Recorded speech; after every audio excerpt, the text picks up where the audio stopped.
আসসালামু আলাইকুম দর্শকবৃন্দ। আজ আমরা দেখব কিভাবে ওয়ার্ডপ্রেস ব্লগ ওয়েবসাইটে রিড মোর অথবা সি মোর বাটনগুলো তৈরি করা যায়। চলুন হাতে কলমে জিনিসটা দেখি। প্রথমে যে যার ব্যাকএন্ডে প্রবেশ করবেন। এটি তৈরি করার জন্য আমি যা ব্যবহার করব তা হচ্ছে এলিমেন্টর। যথারীতি আমি পোস্ট করব, স্টার্টে দিলাম ডামি টেক্সট, পাবলিশ।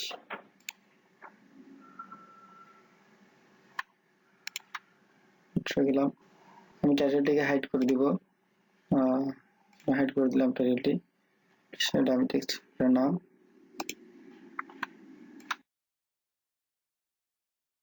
কিছু ডামি কন্টেন্ট আমি পেস্ট করে নেই, এতে বিষয়টা আপনাদের বোঝাতে সহজ হবে।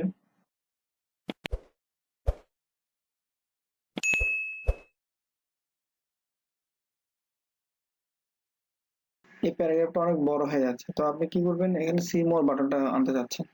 সেক্ষেত্রে আপনাকে প্রথমে নিতে হবে, এলিমেন্টর হলে টগল ব্যবহার করতে পারেন।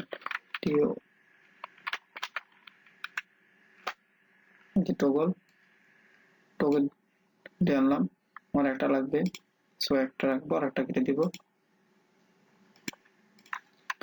নাম দিলাম সি মোর।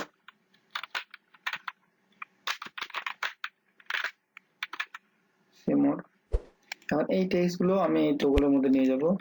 তো সবগুলো কপি করলাম, কাট করে রাখলাম, বাস এটাকে কেটে দেই। গেলাম, এখন আমি এখানে প্লেস করবো, তাই তো? দেখেন চলে আসছে। এখন এই ছোট্ট জিনিসটা সিমোর অপশনটাকে এভাবে থাকবে, যখন কোনো ভিজিটর পড়তে আসবে, যদি তারা আর পড়তে ইচ্ছা করে বিষয়গুলো, তাহলে সিমোর অপশনে ক্লিক করলে এগুলো সে পড়ে নিতে পারবে এখান থেকে। টাইটেলের নিচে বিষয়গুলো সব নিচে লেখা থাকে। তো চলুন এটা করি। যেমন টাইটেলটা এখন দেওয়া আছে, এর নিচে ডেসক্রিপশন গুলো দেওয়া আছে, তো এটা কেমন করবো দেখি।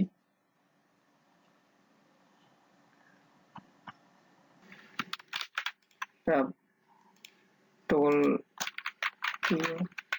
হ্যাঁ টগলটা আনবেন, আনার পরে কেটে দিবেন, আর টগল টাইটেলের নামটা দিবেন। টাইটেলের নাম দেওয়ার পরে টাইটেলের যে এলিমেন্ট গুলো নিয়ে আপনি টগলের মধ্যে রেখে দিবেন।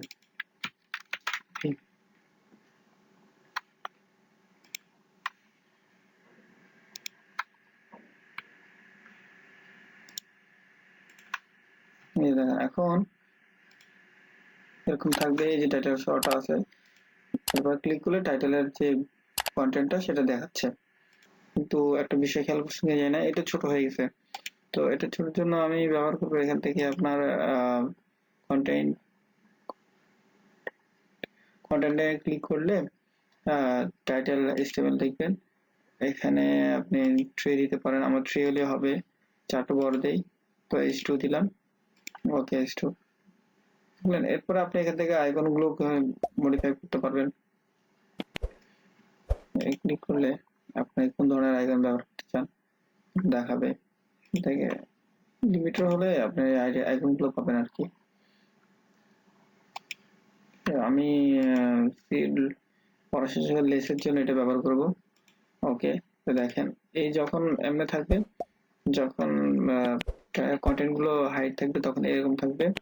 কন্টেন্টটা যখন আমি পড়বো, তো যদি পড়তে না চাই তাহলে আবার লেস করার সময় এরকম আসবে।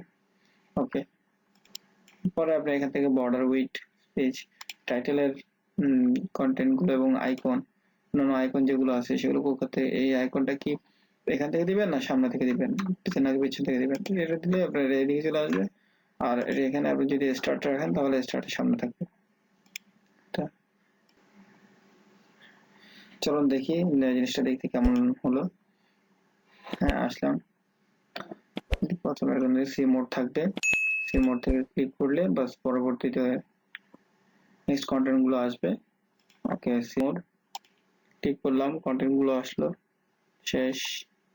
আবার এভাবে থাকবে টাইটেলটা ক্লিক করলে বাস পরবর্তী জিনিসগুলো পড়া যাবে। ওকে, আশা করি আপনাদের সমস্যাটা ইনশাল্লাহ আমার ভিডিওর মাধ্যমে সমাধান হয়ে যাবে। ওকে, আশা করি আমার ভিডিওটি আপনাদের খুবই কাজে আসবে। আমার এই পরিশ্রমটা যদি আপনাদের সামান্যতম উপকার করে তাহলে অবশ্যই একটি লাইক আশা করি। চ্যানেলটা অবশ্যই সাবস্ক্রাইব করবেন। আজকের মতো এখানেই সমাপ্ত করছি। আল্লাহ হাফেজ।